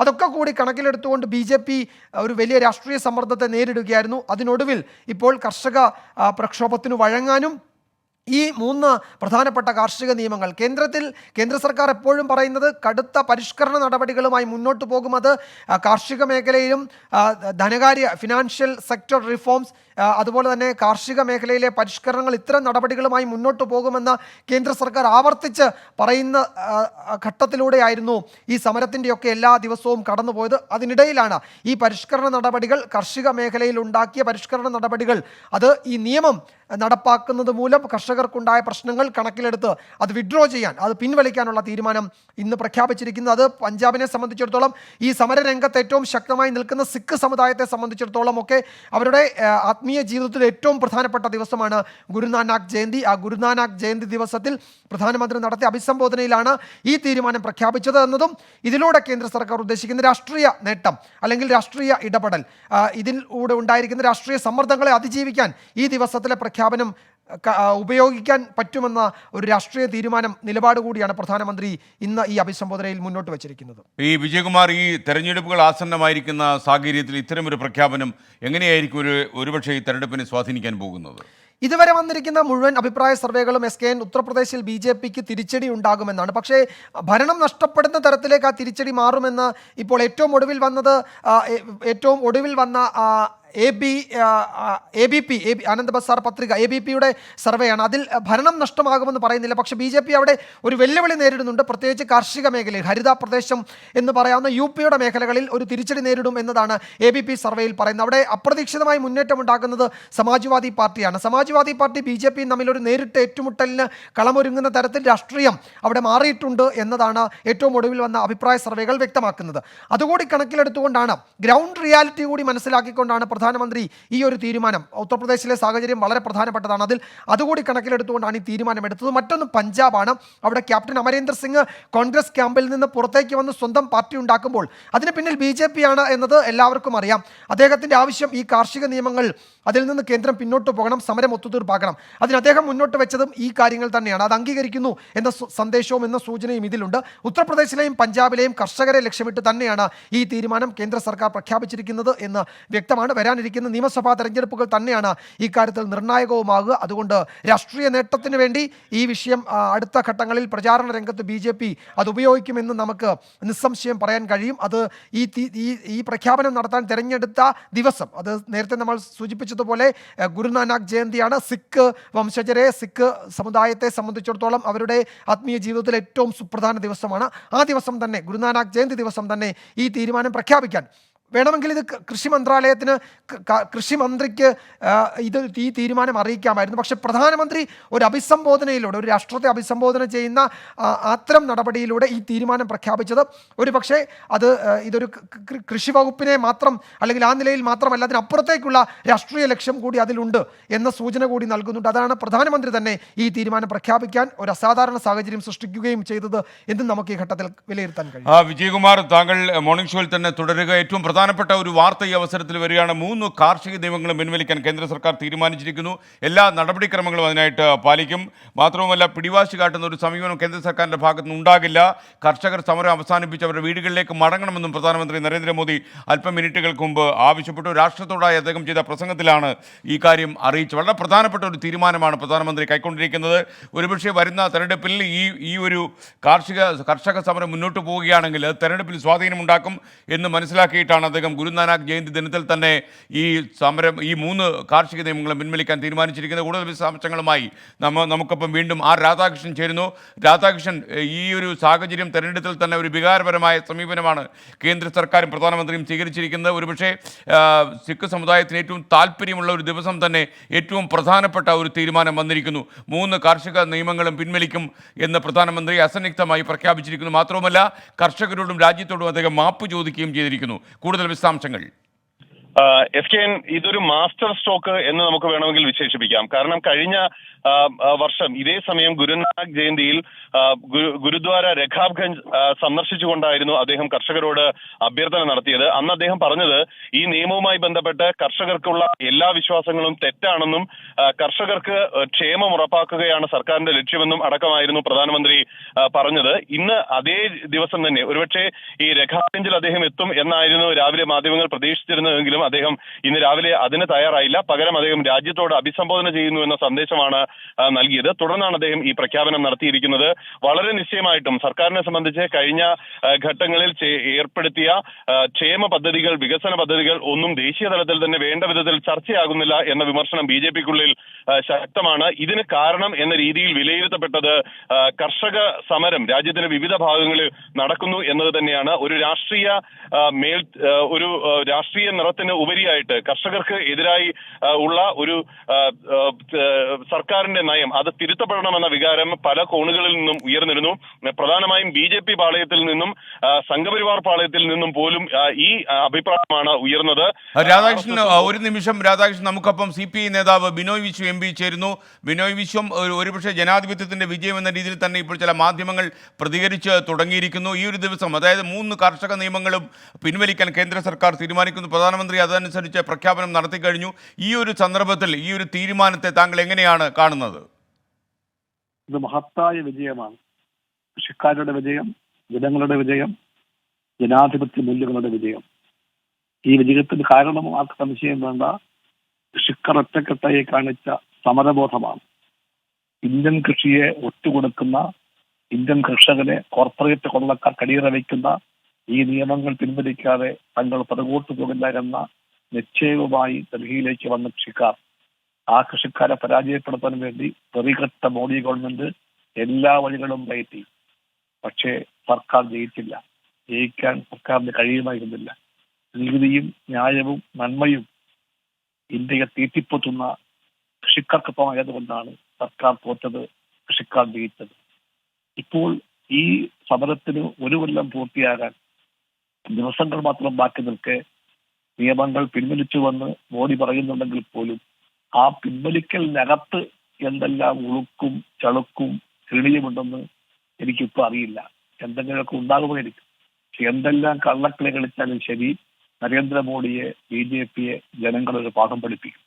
ഇത് ഈ കർഷക നിയമങ്ങളുടെ പിൻവലിക്കൽ അത് നരേന്ദ്രമോദി സർക്കാരിന്റെ അവസാനത്തിന്റെ ആരംഭമാണെന്ന് ഇന്ത്യ മനസ്സിലാക്കുന്നുണ്ട്. വരാൻ പോകുന്ന ഇലക്ഷനുകളിൽ രക്ഷപ്പെടാൻ വേണ്ടിയുള്ള എല്ലാ തന്ത്രങ്ങളും പയറ്റുന്നതിന്റെ ഭാഗമായിട്ടാണ് ഈ പിൻവലിക്കലും എന്നെല്ലാവർക്കും മനസ്സിലാകും. മോഡി എന്ന് പറയുന്ന ആൾ കൗശലങ്ങളുടെയും നദികളുടെയും രാഷ്ട്രീയത്തിന്റെ പേരാണ്. അതിന് ഇതിനെയൊക്കെ ചെയ്ത് രക്ഷപ്പെടാൻ ശ്രമിക്കാൻ തോന്നും, പക്ഷേ രക്ഷപ്പെടാൻ പോകുന്നില്ല. They will be defeated. Okay, thank you Binoy Viswam. CPI നേതാവ് ബിനോയ് വിശ്വമാണ് നമുക്കൊപ്പം ചേർന്നത്. ഇനി അഖിലേന്ത്യാ കിസാൻ സഭ നേതാവ് ബിജു കൃഷ്ണൻ നമുക്കൊപ്പം ചേരുന്നു. ഹായ് ബിജു കൃഷ്ണൻ, ഒരുപക്ഷെ ഏറ്റവും കർഷകരെ സംബന്ധിച്ചുള്ള ഏറ്റവും സന്തോഷം നിറഞ്ഞ ഒരു നിമിഷത്തിലൂടെയാണ് അവർ കടന്നു പോകുന്നത്. രാജ്യമാകെ ഈ കർഷകർ നടത്തിയ പ്രക്ഷോഭം വിജയത്തിൽ എത്തിയിരിക്കുന്നു എന്നുള്ള സന്തോഷകരമായ വാർത്ത ഇന്ന് ഈ ദിനത്തിൽ, ഈ ഗുരുനാനാക്ക് ജയന്തി ദിനത്തിൽ അവരെ തേടി വരികയാണ്. ഈ അവസരത്തിൽ ഈ കർഷക സമരം വിജയത്തിലെത്തിയതിൻ്റെ പശ്ചാത്തലത്തിൽ താങ്കൾക്ക് എന്താണ് പ്രതികരിക്കാനുള്ളത്? ഇത് ഐക്യ കർഷക സമരത്തിന്റെ ഒരു വിജയമാണ് ഇന്ന് നമ്മൾക്ക് കാണാൻ കഴിഞ്ഞത്. പക്ഷേ ഈ 1 വർഷത്തിനിടയിൽ വലിയ ഹ്യൂമൻ കോസ്റ്റ് ആണ് കർഷകർക്ക് നൽകേണ്ടി വന്നത്. ഈ സമരത്തിനിടയിൽ തന്നെ 700ഓളം കർഷകരാണ് രക്തസാക്ഷിത്വം വരിച്ചത്. അതിന് ഉത്തരവാദി നരേന്ദ്രമോദിയും BJP സർക്കാരുമാണ്. ഈ നിയമങ്ങൾ കോർപ്പറേറ്റ് കൊള്ളക്ക് കൂട്ടുനിൽക്കുന്ന നിയമങ്ങളാണ്. ഒരു ചർച്ചയില്ലാതെ കൊണ്ടുവന്ന നിയമങ്ങളാണ്. കർഷക സംഘടനകളുമായിട്ട് ഒരു ചർച്ചയില്ലായിരുന്നു. സംസ്ഥാന സർക്കാരുകളുമായിട്ട് ഒരു ചർച്ചയില്ലാതെ കൊണ്ടുവന്ന നിയമങ്ങളാണ്. അപ്പോൾ അതിനെതിരെ കർഷകർ വലിയ രീതിയിൽ പ്രതിഷേധം ഉയർത്തിക്കൊണ്ടുവരികയായിരുന്നു. ദുരിതം അനുഭവിക്കുന്ന കർഷകർ, ഇന്ന് ഇന്ത്യയിൽ ഒരു കർഷകന് വിളകളുടെ കൃഷിയിൽ നിന്ന് ശരാശരി ഒരു ദിവസം 27 രൂപ മാത്രമാണ് ലഭിക്കുന്നത് എന്നാണ് സർക്കാരിന്റെ കണക്ക്. വലിയ രീതിയിൽ കർഷകർ ആത്മഹത്യ ചെയ്തുകൊണ്ടിരിക്കുന്ന ഒരു സാഹചര്യമാണ്. 7 വർഷങ്ങൾക്കിടയിൽ 2014 ശേഷം 1 ലക്ഷത്തിലധികം കർഷകരാണ് ഇന്ത്യയിൽ ആത്മഹത്യ ചെയ്തത്. ഒരു ലോക്ക്ഡൌൺ കാലഘട്ടത്തിൽ ലോകം തന്നെ കോവിഡ് മഹാരോഗത്തിനെ പ്രതിരോധിക്കാൻ ശ്രമിക്കുന്ന സാഹചര്യത്തിലാണ് ഇന്ത്യൻ കർഷകരെയും തൊഴിലാളികളെയും ലോക്ക്ഡൌണിൽ വെച്ചുകൊണ്ട് കർഷകദ്രോഹ നിയമങ്ങളും തൊഴിലാളി വിരുദ്ധ നിയമങ്ങളും ഈ സർക്കാർ കൊണ്ടുവന്നത്. അതിനെതിരെ ഉജ്ജ്വലമായ ഒരു പ്രതിരോധമാണ് കർഷകരും തൊഴിലാളികളും ഒന്നിച്ചുകൊണ്ട് ഉയർത്തിക്കൊണ്ടുവന്നത്. അതിന്റെ അടിസ്ഥാനത്തിൽ ലഭിച്ച ഒരു വിജയമാണ് ഇന്ന് നമ്മൾക്ക് കാണാൻ കഴിയുന്നത്. Okay, thank you Vijayakrishnan. അഖിലേന്ത്യാ കിസാൻ സഭ നേതാവ് വിജയകൃഷ്ണനാണ് നമ്മോട് ഇപ്പോൾ സംസാരിച്ചത്. എസ് വിജയകുമാർ, ഒരുപക്ഷെ ഇത് വലിയ രീതിയിൽ കർഷകരുടെ വിജയമായി വ്യാഖ്യാനിക്കപ്പെടാൻ സാധ്യതയുണ്ട്. കാരണം ഒരുപാട് കാലം നീണ്ടുപോയിട്ട് പോലും ഈ സമരത്തിൽ അതിശക്തമായി പിടിച്ചു നിൽക്കാൻ അവർക്ക് കഴിഞ്ഞു. ഒരുപാട് ആളുകൾ അവരുടെ ജീവൻ തന്നെ ബലിയർപ്പിക്കേണ്ടി വന്നൊരു സമരത്തിനാണ് രാജ്യം സാക്ഷ്യം വഹിച്ചത്. എന്നാൽ ഈ സമരം പരിപൂർണമായൊരു വിജയത്തിലെത്തിക്കാൻ അവർക്ക് കഴിഞ്ഞു എന്നത് വളരെ പ്രധാനപ്പെട്ട ഒരു ഏടായി ഇന്ത്യൻ രാഷ്ട്രീയ ചരിത്രത്തിൽ മാറുമെന്നതിൽ സംശയമില്ല. വിശദാംശങ്ങൾ. എസ് കെ എൻ, ഈ ലോകത്തെ സമരചരിത്രങ്ങളുടെ ഏടുകളിൽ ഇടം പിടിക്കുകയാണ് ഇന്ത്യയിലെ കർഷക പ്രക്ഷോഭം എന്ന കാര്യത്തിൽ ഒരു തർക്കവുമില്ല. കാരണം വർഷങ്ങളോളം നീണ്ടു നിൽക്കുന്ന സമരത്തിന് സജ്ജമാണ് രാജ്യത്തെ കർഷകരെന്ന് പല ഘട്ടങ്ങളിൽ നമ്മൾ കണ്ടതാണ്. അത് കൃത്യമായി പ്രതിഫലിപ്പിക്കുന്ന കാഴ്ചകൾ നമ്മൾ ഈ രാജ്യത്തിൻ്റെ പല സമര കേന്ദ്രങ്ങളിലും കാണുകയും ചെയ്തു. അത് വടക്കൻ സംസ്ഥാനങ്ങളിലാകെ, ഇപ്പോൾ ഹരിയാനയും പഞ്ചാബും ഉത്തർപ്രദേശും മാത്രമല്ല, വടക്കൻ സംസ്ഥാനങ്ങളാകെ അത്തരം സമര കേന്ദ്രങ്ങളായി മാറിയത് നമ്മൾ കണ്ടു. നമ്മൾ ഈ കർഷക പ്രക്ഷോഭം തുടങ്ങിയ ദിവസങ്ങളിൽ ഈ സമരം ഇത്രക്കാലം നീണ്ടു നിൽക്കുമെന്നോ ഇത്രയും മുന്നോട്ട് കൊണ്ടുപോകാൻ രാജ്യത്തെ കർഷകർക്ക് കഴിയുമോ എന്ന് പലരും സംശയിച്ചതാണ്. അതുകൊണ്ട് ഈ സമരം എന്നത് ഒരു ഇടക്കാല പ്രതിഭാസം എന്ന നിലയിലൊക്കെ പലരും അന്ന് വിലയിരുത്തുകയും ചെയ്തു. പക്ഷേ അതല്ല എന്ന് പിന്നീട് ചരിത്രം തെളിയിച്ചു, പിന്നീട് വന്ന ദിവസങ്ങൾ തെളിയിച്ചു. ലോകത്തിൻ്റെ സമര ചരിത്രത്തിൽ അങ്ങനെ പുതിയ അധ്യായം പിടിപ്പിക്കുകയായിരുന്നു ഇന്ത്യയിലെ കർഷകർ എന്ന് നമുക്ക് നിസ്സംശയം പറയാം. വിവിധ സംഘടനകളുടെ നേതൃത്വത്തിൽ രാജ്യത്തെ ഏതാണ്ട് 30-ലധികം സംഘടനകൾ പല ഘട്ടങ്ങളിലായി പല മേഖലകളിലായി സമരം നടത്തി. അവർക്കൊരു സംയുക്ത കർഷക മോർച്ച, ഒരു സംയുക്ത കിസാൻ മോർച്ച എന്ന് നമ്മൾ പറയുന്ന ഒരു ഐക്യവേദി ഉണ്ടായി. ആ ഐക്യവേദിയുടെ നേതൃത്വത്തിൽ നിരവധി പ്രക്ഷോഭങ്ങൾ രാജ്യത്തെമ്പാടും അരങ്ങേറി. ഇതിനുശേഷം ഉണ്ടായ പല തെരഞ്ഞെടുപ്പുകളിൽ, സംസ്ഥാന തെരഞ്ഞെടുപ്പുകളിൽ, അതുപോലെ തന്നെ നിയമസഭാ ഉപതെരഞ്ഞെടുപ്പുകളിൽ, ലോക്സഭാ ഉപതെരഞ്ഞെടുപ്പുകളിലൊക്കെ ഈ സമരത്തിൻ്റെ തീക്ഷ്ണത കേന്ദ്ര സർക്കാർ അറിഞ്ഞു. ഏറ്റവും ഒടുവിൽ അത് ഏറ്റവും പ്രകടമായത് ഹിമാചൽ പ്രദേശിലായിരുന്നു. ഹിമാചൽ പ്രദേശിലെ BJPയുടെ ശക്തി ദുർഗങ്ങളിൽ, അതായത് BJP കഴിഞ്ഞ ലോക്സഭാ തെരഞ്ഞെടുപ്പിൽ 4.5 ലക്ഷത്തിലധികം വോട്ടിന് ജയിച്ച ലോക്സഭാ സീറ്റുകൾ ഹിമാചൽ പ്രദേശിൽ BJP ഇത്തവണ 50,000-നും 75,000-നും ഇടയിൽ വോട്ടിന് പരാജയപ്പെട്ടിട്ടുണ്ട്. അങ്ങനെ BJP ഈ കർഷക പ്രക്ഷോഭത്തിൻ്റെ ചൂട് ഈ നിയമസഭാ ഉപതെരഞ്ഞെടുപ്പിൽ ശരിക്കും അനുഭവിച്ചു. ഹരിയാന അടക്കമുള്ള സംസ്ഥാനങ്ങളിൽ BJP ഗവൺമെൻറ് ഒരുപക്ഷെ നിലം പതിച്ചേക്കുമെന്ന സൂചന പോലും അത്തരം മേഖലകളിൽ നിന്ന് നമ്മൾ കണ്ടതാണ്. പഞ്ചാബിൽ പഞ്ചാബിൽ തദ്ദേശ ഭരണ തെരഞ്ഞെടുപ്പിൽ BJP നിശേഷം തുടച്ചു മാറ്റപ്പെട്ട രാഷ്ട്രീയ കാഴ്ചയും നമ്മൾ കണ്ടതാണ്. അങ്ങനെ സമരം എന്നത് വെറും തെരുവിൽ ഉണ്ടാകുന്നതിന് എന്ന ഒരു ആൾക്കൂട്ടം എന്നതിനപ്പുറത്തേക്ക് അതിൻ്റെ വിവിധ മാനങ്ങൾ നമ്മൾ ഇന്ത്യയുടെ വിവിധ ഭാഗങ്ങളിൽ, ഉത്തരേന്ത്യൻ സംസ്ഥാനങ്ങളിലാകെ കണ്ടതാണ്. ആ കാഴ്ചകൾ അതുതന്നെയാണ് BJPയെ സംബന്ധിച്ചിടത്തോളം, കേന്ദ്ര സർക്കാരിനെ സംബന്ധിച്ചിടത്തോളം ഒക്കെ ഇത്തരമൊരു തീരുമാനമെടുക്കാൻ അവരെ പ്രേരിപ്പിച്ചതെന്ന് നമുക്ക് നിസ്സംശയം പറയാൻ കഴിയും. റോഡ് ഉപരോധം എന്നതിനപ്പുറത്തേക്ക് രാഷ്ട്രീയ തീരുമാനങ്ങൾ കർഷകർ ഒന്നിച്ചെടുക്കുകയും അത് ഒന്നിച്ച് നടപ്പാക്കുകയും ചെയ്ത കാഴ്ച പല തെരഞ്ഞെടുപ്പിലും നമ്മൾ കണ്ടു. സ്വാഭാവികമായും ഉത്തർപ്രദേശ് BJPയെ സംബന്ധിച്ചിടത്തോളം ഏതെങ്കിലും തരത്തിൽ കൈവിട്ടുപോയാൽ അത് കേന്ദ്രഭരണത്തിന് തന്നെ അന്ത്യം കുറിക്കുന്ന ഒരു രാഷ്ട്രീയ പരാജയമാകുമെന്ന് BJP കേന്ദ്ര നേതൃത്വം വിലയിരുത്തുന്നുണ്ട്. അതുകൊണ്ടുകൂടിയാണ് ഈ ഒരു കാഴ്ച, ഈ ഒരു വിട്ടുവീഴ്ച ചെയ്തുകൊണ്ട് ഈ പരിഷ്കരണ നടപടികൾ എന്ന് BJP ആണയിട്ട് പറയുമ്പോഴും, ആവർത്തിച്ചു പറയുമ്പോഴും, എല്ലാ വേദികളിലും അത് തുടരുമെന്ന് പറയുമ്പോഴും, ഇപ്പോൾ ഈ പ്രക്ഷോഭത്തിൻ്റെ മുന്നിൽ മുട്ടുമടക്കി ഈ തീരുമാനം, ഈ നിയമങ്ങൾ പിൻവലിക്കാനുള്ള തീരുമാനം രാഷ്ട്രീയമായി അവർ എത്തിപ്പെട്ട വലിയ പ്രതിസന്ധിയുടെ ആഴവും പരപ്പും വ്യക്തമാക്കുന്നുണ്ട്. സ്വാഭാവികമായും ഈ കർഷക പ്രക്ഷോഭത്തിൽ, കർഷക തീയിൽ BJP ഗവൺമെൻറ് അതിന് മുട്ടുമടക്കിയിരിക്കുന്നു. അതിൽ ആ തീരുമാനം പ്രഖ്യാപിക്കാൻ കേന്ദ്രത്തെ പ്രേരിപ്പിച്ചത്, പ്രധാനമന്ത്രിയെ പ്രേരിപ്പിച്ചത് ഈ പ്രക്ഷോഭത്തിൻ്റെ ആളിക്കത്തൽ അത് ഉടനെങ്ങും അവസാനിക്കില്ല എന്നും അത് വരാനിരിക്കുന്ന തെരഞ്ഞെടുപ്പുകളിൽ BJPയെ രാഷ്ട്രീയമായി വലിയ പ്രതിസന്ധിയിലേക്ക് കൊണ്ടുപോവുകയും ചെയ്യുമെന്ന തിരിച്ചറിവാണ് എന്ന് നമുക്ക് ഈ ഘട്ടത്തിൽ വിലയിരുത്താൻ കഴിയും. S K. അതെ വിജയകുമാർ, എന്തായാലും 3 കർഷക നിയമങ്ങളും പിൻവലിക്കുന്നു എന്ന് പ്രധാനമന്ത്രി പ്രഖ്യാപിച്ചിരിക്കുന്നു രാജ്യത്തോട്. ഈ അവസരത്തിൽ കോൺഗ്രസിൻ്റെതായ ഒരു പ്രഖ്യാപനം വന്നിരിക്കുന്നു. ഇത് കർഷകരുടെയും ജനങ്ങളുടെയും വിജയമാണ് എന്ന് പറയുന്നു. ഈ അവസരത്തിൽ IB ഈഡൻ MP നമുക്കൊപ്പം ചേരുന്നു. IB ഈഡൻ, ഒരുപക്ഷെ വളരെ പ്രധാനപ്പെട്ട ഒരു കാര്യം രാജ്യത്തോട് പ്രധാനമന്ത്രി പ്രഖ്യാപിച്ചിരിക്കുന്നു. മാസങ്ങളായി തുടർന്നു വന്ന കർഷക സമരം അവസാനിപ്പിക്കാൻ വഴി തുറന്നിരിക്കുന്നു. പ്രധാനമന്ത്രി 3 കർഷക നിയമങ്ങളും പിൻവലിക്കുമെന്ന് പ്രഖ്യാപിച്ചിരിക്കുന്നു.